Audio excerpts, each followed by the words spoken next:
ਸਾਰੀਆਂ ਦਰਸ਼ਕਾਂ ਨੂੰ ਪਿਆਰ ਭਰੀ ਸਤਿ ਸ੍ਰੀ ਅਕਾਲ। ਮੈਂ ਹਾਂ ਰਾਜਵੀਰ ਸਿੰਘ ਹੋਰਾ, ਤੁਸੀਂ ਵੇਖ ਰਹੇ ਹੋ ਤੇੜੀ ਬਾਤ ਨਿਊਜ਼। ਅਸੀਂ ਸੱਚ ਵਿਖਾਉਂਦੇ ਹਾਂ ਤੇ ਡੰਕੇ ਦੀ ਚੋਟ ਤੇ ਵਿਖਾਉਂਦੇ ਹਾਂ। ਅਸੀਂ ਕੋਈ ਸਮਝੌਤਾ ਨਹੀਂ ਕਰਦੇ, ਕੋਈ ਸੱਚ ਨੂੰ ਨਹੀਂ ਲੁਕਾਉਂਦੇ। ਸਾਡਾ ਧਰਮ ਹੀ ਸੱਚ ਵਿਖਾਉਣਾ ਹੈ। ਇਸ ਸਮੇਂ ਸਾਡੇ ਨਾਲ ਮੌਜੂਦ ਨੇ ਸਰਦਾਰ ਮਨਜੀਤ ਸਿੰਘ ਭਾਟੀਆ ਜੀ, ਪ੍ਰਧਾਨ ਇੰਦੌਰ ਸ੍ਰੀ ਗੁਰੂ ਸਿੰਘ ਸਭਾ।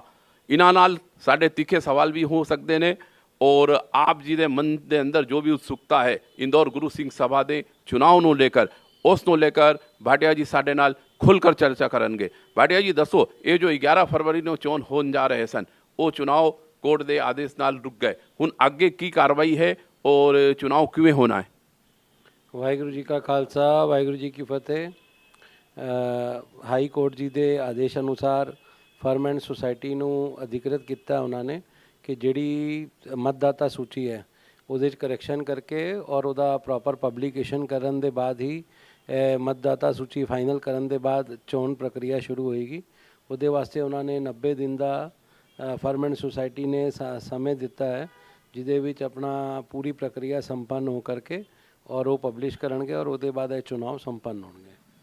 ਇਹ ਚੁਣਾव ਦੀ ਪ੍ਰਕਿਰਿਆ ਹੈ ਜੋ ਕੋਰਟ ਨੇ ਫਰਮੈਂਟ ਸੁਸਾਇਟੀ ਨੂੰ ਸਿਰਫ ਇਹ ਆਦੇਸ਼ ਦਿੱਤਾ ਸੀ ਕਿ ਤੁਸੀਂ ਮਤਦਾਤਾ ਸੂਚੀ ਚੈੱਕ ਕਰਕੇ 2 ਹਫ਼ਤੇ ਦੇ ਅੰਦਰ ਚੁਣਾव ਦੀ ਪ੍ਰਕਿਰਿया शुरू करवाना है।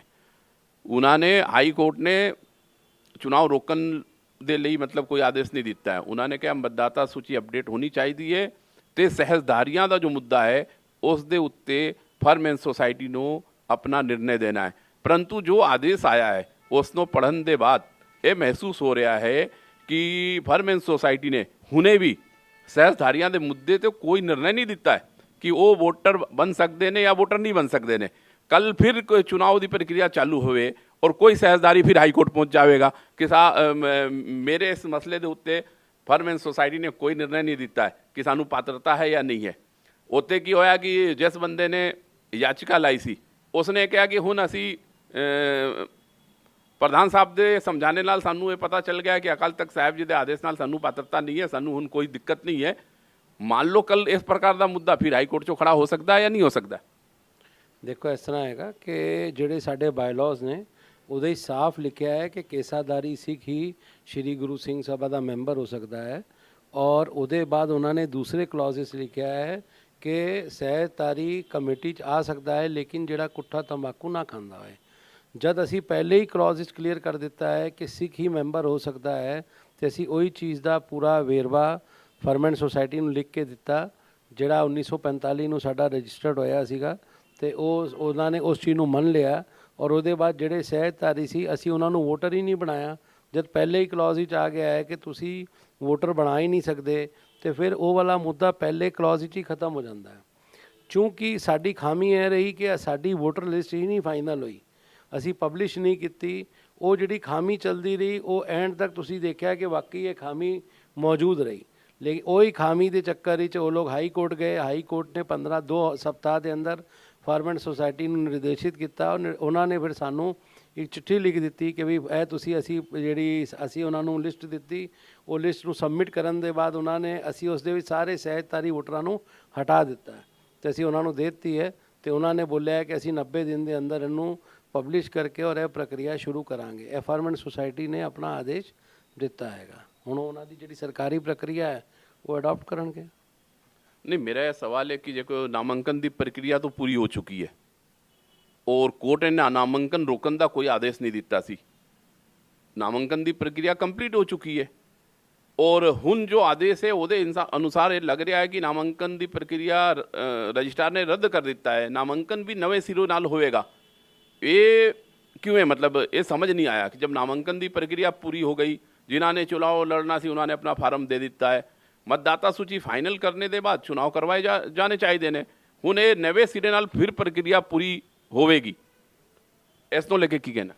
नहीं, ਇਹਦੀ ਜਾਣਕਾਰੀ नहीं है ਮੈਨੂੰ सिर्फ ਇਹ मतदाता सूची बारे ਜਿਹੜਾ ਉਹਨਾਂ ਦਾ ਫਰਮੈਂਟ ਸੁਸਾਇਟੀ ਦੁਆਰਾ ਆਦੇਸ਼ ਪ੍ਰਾਪਤ ਹੋਇਆ ਉਹਨੂੰ ਅਸੀਂ ਕਲੀਅਰ ਕਰਕੇ ਏਜੰਡਾ ਉਹਨਾਂ ਨੂੰ ਸੌਂਪ ਦਿੱਤਾ ਹੈ ਔਰ ਉਹਨਾਂ ਨੇ ਚਿੱਠੀ ਲਿਖੀ ਹੈ ਕਿ 90 ਦਿਨ ਦੇ ਅੰਦਰ ਅਸੀਂ ਇਹਨੂੰ ਪਬਲਿਸ਼ ਕਰਕੇ ਫਾਈਨਲੀ ਉਹ ਹਾਈ ਕੋਰਟ ਸਬਮਿਟ ਕਰਨਗੇ और वो बाद पब्लिश कर और यह प्रक्रिया चालू करेंगे। हुण जी नामांकन प्रक्रिया हो चुकी है उन्होंने मान्य करेंगे नहीं मान्य करेंगे ये बारे मैनू कोई जानकारी नहीं है।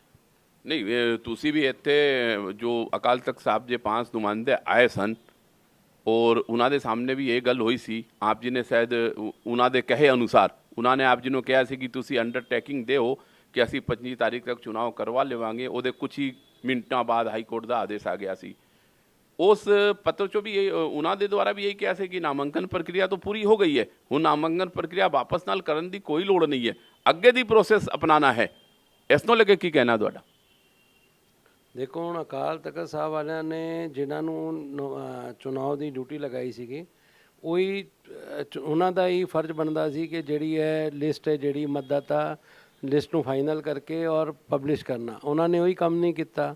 ਜਦੋਂ ਅਕਾਲ ਤਖਤ ਸਾਹਿਬ ਦੇ ਨੁਮਾਇੰਦੇ ਆਏ, ਉਹਨਾਂ ਨੇ ਕਿਹਾ ਤੁਸੀਂ ਅੰਡਰਟੇਕਿੰਗ ਲਿਖ ਕੇ ਦਿਓ ਕਿ 25 ਫਰਵਰੀ ਨੂੰ ਚੁਣਾਵ ਕਰਾਉਣਗੇ। ਅਸੀਂ ਉਹਨਾਂ ਨੂੰ ਅੰਡਰਟੇਕਿੰਗ ਲਿਖ ਕੇ ਦੇ ਦਿੱਤੀ। ਫਿਰ ਮਾਨਨੀ ਹਾਈ ਕੋਰਟ ਤੋਂ ਜਿਹੜਾ ਆਦੇਸ਼ ਆਇਆ, ਫਿਰ ਫਾਰਮ ਐਂਡ ਸੁਸਾਇਟੀ ਤੋਂ ਚਿੱਠੀ ਆਈ, ਉਹਦੇ ਬਾਅਦ ਅਕਾਲ ਤਖਤ ਸਾਹਿਬ ਤੋਂ 18 ਤਰੀਕ ਨੂੰ ਇੱਕ ਚਿੱਠੀ ਆਈ ਕਿ ਵੀ ਤੁਸੀਂ ਆ ਜਾਓ ਇੱਕ ਦਿਨ ਦੇ ਅੰਦਰ, ਤੇ ਉਹ ਪੋਸੀਬਲ ਹੀ ਨਹੀਂ ਸੀ 1 ਡੇ ਦੇ ਨੋਟਿਸ ਦੇ ਉੱਪਰ ਅਕਾਲ ਤਖਤ ਸਾਹਿਬ ਆਉਣਾ। ਹੁਣ ਇਹਨਾਂ ਨੇ ਫਿਰ ਚਿੱਠੀ ਕੱਢਤੀ ਕਿ ਤੁਸੀਂ 6 ਤਰੀਕ ਨੂੰ ਉੱਧਰ ਆ ਜਾਓ। ਲੇਕਿਨ ਹੁਣ ਸਾਰਾ ਮਾਮਲਾ ਫਾਰਮ ਐਂਡ ਸੁਸਾਇਟੀ 'ਤੇ ਹੈ ਅਤੇ ਸਾਡੀ ਰਜਿਸਟਰਡ ਸੰਸਥਾ ਹੈ, ਅਤੇ ਫਾਰਮ ਐਂਡ ਸੁਸਾਇਟੀ ਵਾਲਿਆਂ ਨੇ ਜਦੋਂ ਲੈਟਰ ਦਿੱਤਾ ਕਿ ਵੀ 90 ਦਿਨਾਂ 'ਚ ਇਹ ਪ੍ਰਕਿਰਿਆ ਨੂੰ ਫੋਲੋ ਕਰਨਾ ਹੈ, ਔਰ ਉਹਦੀ ਅਸੀਂ ਪੂਰੀ ਜਾਣਕਾਰੀ ਅਕਾਲ ਤਖਤ ਸਾਹਿਬ ਦੇ ਦਿੱਤੀ ਹੈ। ਹੁਣ ਜੋ ਵੀ ਨਿਰਣੇ ਆਏਗਾ ਉਹ ਫਾਰਮ ਐਂਡ ਸੁਸਾਇਟੀ ਦਾ ਆਏਗਾ, ਔਰ ਉਹਨੂੰ ਅਸੀਂ ਪ੍ਰੋਸੀਜਰ ਨੂੰ ਫॉलो कर देंगे संगति तौर पे।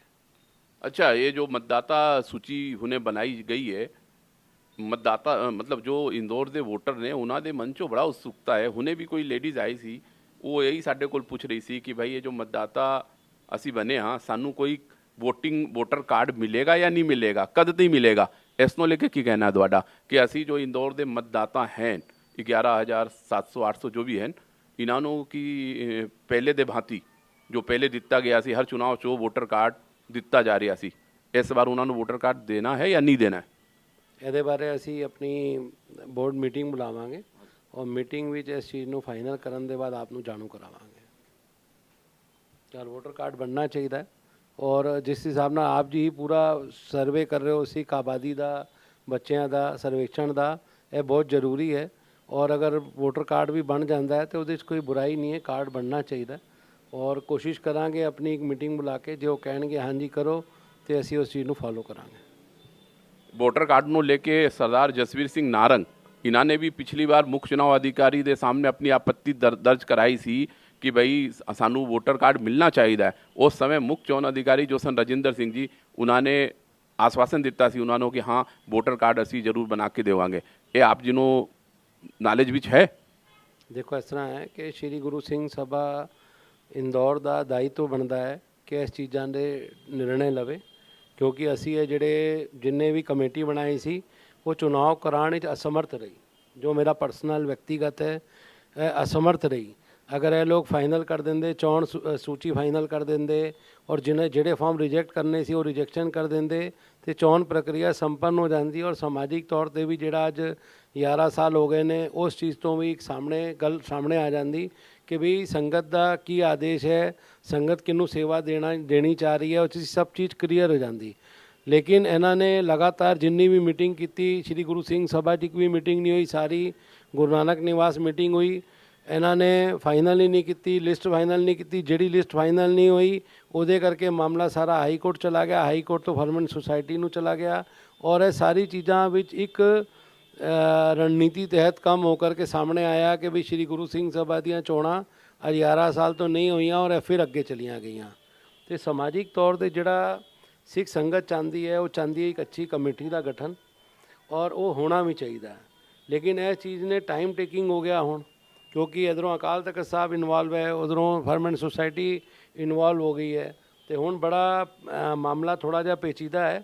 ਪਰ ਲੇਕਿਨ ਕੋਈ ਨਹੀਂ, ਅਸੀਂ ਇਸ ਚੀਜ਼ ਨੂੰ ਆਪਸ ਵਿੱਚ ਮੀਟਿੰਗ ਨਾਲ ਸਲਾਹ ਕਰਕੇ ਇੱਕ ਜਿੰਨੇ ਵੀ ਵੋਟਰ ਬਣੇ ਹਨ ਇਹਨਾਂ ਦਾ ਇੱਕ ਕਾਰਡ ਜਾਰੀ ਕਰਾਂਗੇ। ਔਰ ਅੱਗੇ ਜਿਹੜਾ ਆਬਾਦੀ ਸਰਵੇਖਣ ਹੋ ਰਿਹਾ ਹੈਗਾ ਆਪਣਾ ਸਿੱਖਾਂ ਦਾ, ਕਈ ਬੱਚੇ 18 ਸਾਲ ਦੇ ਹੁਣ ਨਵੇਂ ਵੋਟਰ ਵੀ ਤਿਆਰ ਹੋ ਗਏ ਹੋਣੇ ਹੈ, ਉਹਨਾਂ ਨੂੰ ਵੀ ਅਸੀਂ ਆਟੋਮੈਟਿਕ ਵੋਟਰ ਬਣ ਜਾਣਗੇ। ਔਰ ਇੱਕ ਅੱਛਾ ਡਾਟਾ ਆਪ ਜੀ ਦੇ ਮਾਧਿਅਮ ਤੋਂ ਬਣ ਕੇ ਸਮਾਜਿਕ ਤੌਰ 'ਤੇ ਸਾਹਮਣੇ ਆਏਗਾ, ਔਰ ਇੱਕ ਅੱਛੇ ਤਰੀਕੇ ਨਾਲ ਚੁਣਾਵ ਨੂੰ ਸੰਪੰਨ ਕਰਾਵਾਂਗੇ ਤਾਂ ਕਿ ਸਮਾਜਿਕ ਤੌਰ 'ਤੇ ਇੱਕ ਅੱਛੀ ਮਜ਼ਬੂਤੀ और एक अच्छा सवादपूर्ण वातावरण बन के सामने आए। अच्छा, मेरा आखिरी सवाल आप जी नाल है कि ये जो मतलब विलय होया है 2 पैनल ਦਾ, ਉਸ ਨੂੰ ਲੈ ਕੇ ਤੁਸੀਂ ਕੀ ਕਹਿਣਾ ਚਾਹੁੰਦੇ ਹੋ? नहीं, बड़ी अच्छी गल है ਕਿ ਅੱਛੇ ਤਰੀਕੇ ਨਾਲ ਦੋ ਗਰੁੱਪ ਮਿਲੇ ਹਨ। ਦੋ ਕਿਉਂ, ਇੱਕ ਤਿੰਨ ਗਰੁੱਪ ਮਿਲ ਗਏ ਨਾ, ਵੀ ਜਿਹੜੇ ਸਾਡੇ ਵੀ ਬੰਦੇ ਖੰਡਾ ਪੈਨਲ ਦੇ ਛੱਡ ਕੇ ਸਾਨੂੰ ਨਾ ਗਏ ਉੱਧਰ, ਉਹ ਲੋਕ ਮਿਲ ਗਏ ਔਰ ਦੋ ਗਰੁੱਪ ਹੋਰ ਮਿਲੇ। ਅੱਛੀ ਗੱਲ ਹੈ, ਸਮਾਜਿਕ ਤੌਰ ਤੇ ਇਸ 'ਤੇ ਮਜ਼ਬੂਤੀ ਆਏਗੀ। ਅੱਛੇ ਲੋਕਾਂ ਦਾ ਗਠਬੰਧਨ ਹੋਇਆ ਹੈ ਤੇ ਅੱਛੀ ਸੇਵਾ, ਅੱਛੀ ਭਾਵਨਾ ਸਮਾਜਿਕ ਤੌਰ ਤੇ ਆਏਗੀ ਔਰ ਸੰਗਤ ਜਿਹਨੂੰ ਸੇਵਾ ਦੇਣੀ ਚਾਹੇਗੀ ਦੇਗੀ, ਕਿਉਂਕਿ ਸਮਾਜਿਕ ਤੌਰ ਤੇ ਚੰਗੀ ਗੱਲ ਹੈ। ਆਪਸ ਵਿੱਚ ਮਿਲੇ ਨੇ, ਪ੍ਰੇਮ ਪਿਆਰ ਇਫਤਕਾਰ ਇਹਨਾਂ ਦਾ ਕਾਇਮ ਰਹੇਗਾ ਔਰ ਸੇਵਾ ਭਾਵਨਾ ਨਾਲ ਅਗਰ ਕੰਮ ਕਰਨਗੇ ਤੇ ਸਮਾਜਿਕ ਤੌਰ ਤੇ ਆਪਸੀ ਮਜ਼ਬੂਤੀ ਮਿਲੇਗੀ ਔਰ ਸਮਾਜ ਨੂੰ ਵੀ ਮਜ਼ਬੂਤੀ ਮਿਲੇਗੀ। ਇਹ ਸਨ ਸਾਡੇ ਨਾਲ ਗੁਰੂ ਸਿੰਘ ਸਭਾ ਦੇ ਪ੍ਰਧਾਨ ਸਰਦਾਰ ਮਨਜੀਤ ਸਿੰਘ ਭਾਟੀਆ ਜੀ। ਇਹਨਾਂ ਨੇ ਬੜੇ ਖੁੱਲੇ ਤੌਰ ਤੇ ਵਿਲਏ ਦਾ ਸਵਾਗਤ ਕੀਤਾ। ਇਹਨਾਂ ਦਾ ਕਹਿਣਾ ਹੈ ਕਿ ਸਮਾਜ ਹਿੱਤ ਦੇ ਅੰਦਰ ਅਗਰ ਆਪਸੀ ਵਿਲਏ ਹੁੰਦਾ ਹੈ, ਸਾਰੇ ਮਿਲ ਕੇ ਕੰਮ ਕਰਦੇ ਨੇ ਔਰ ਸਮਾਜ ਦੀ ਬਿਹਤਰੀ ਅਗਰ ਉਹਦੇ ਨਾਲ ਹੁੰਦੀ ਹੈ तो वो प्रशंसा योग्य है। परंतु समाज की बेहतरी होनी चाहिए तो बेहतरी दिखनी भी चाहिए। वाहिगुरु जी का खालसा, वाहिगुरु जी की फतेह।